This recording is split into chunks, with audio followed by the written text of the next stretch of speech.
over the past century, but accelerating over the past couple of decades, we've seen the emergence of a kind of global data field.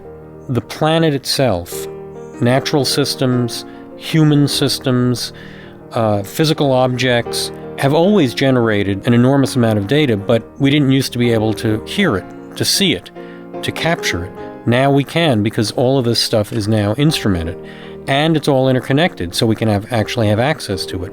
So, in effect, the planet has grown a central nervous system. So there's about 1 billion people using the internet at the moment, and that's set to grow to probably 2 billion in the next couple of years.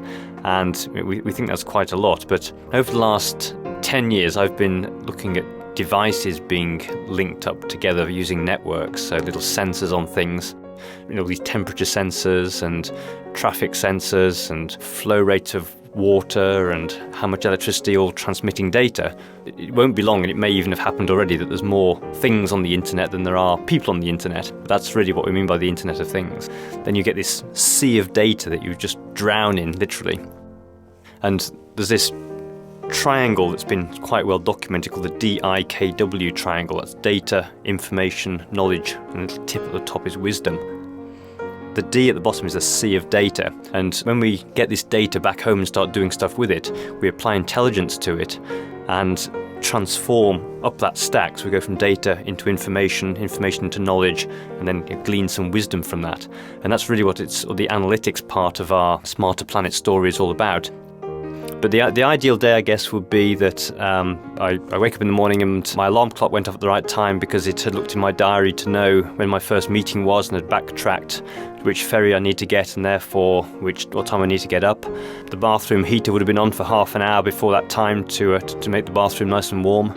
I'd know that the temperature had been freezing overnight and therefore that my ice was going to need to be scraped off my car, so I need to leave the house 5 minutes earlier. And then I'd be getting a notification, perhaps an audio announcement in my car as I drive to the ferry saying, oh, the ferries are running 5 minutes late, so no need to rush, just take your time.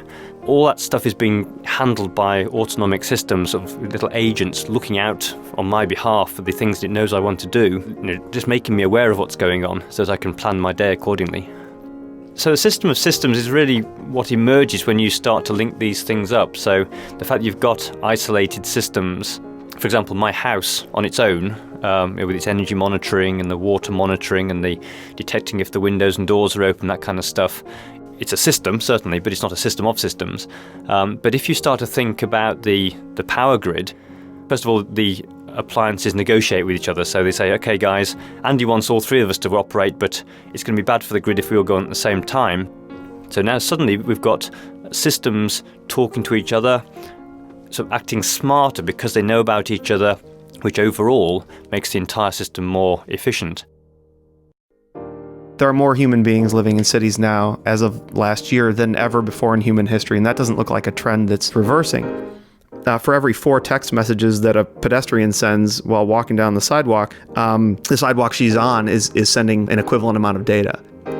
There are sensors all over the place, certainly in the water main. They're registering blockages or not right beneath your feet. Taxis are, broadcasting their position and fare status back to dispatch. Trains and buses are updating their locations in real time, which people are reading on that street corner. A matrixing of services creates a more resilient thing. And, we can let a water main blockage speak to the road signals above it and do something quickly before police can get there. Soon enough, we will just expect to be told exactly when the bus will arrive. Look at that complex set of relationships among all these complex systems. If we can actually begin to see the patterns in the data, then we have a much better chance of actually getting our arms around this. That's where societies become more efficient. That's where more innovation is sparked. When we talk about a smarter planet, you could say that it has 2 dimensions. One is to be more efficient, be less destructive, connect different aspects of life which do affect each other in more conscious and deliberate and intelligent ways.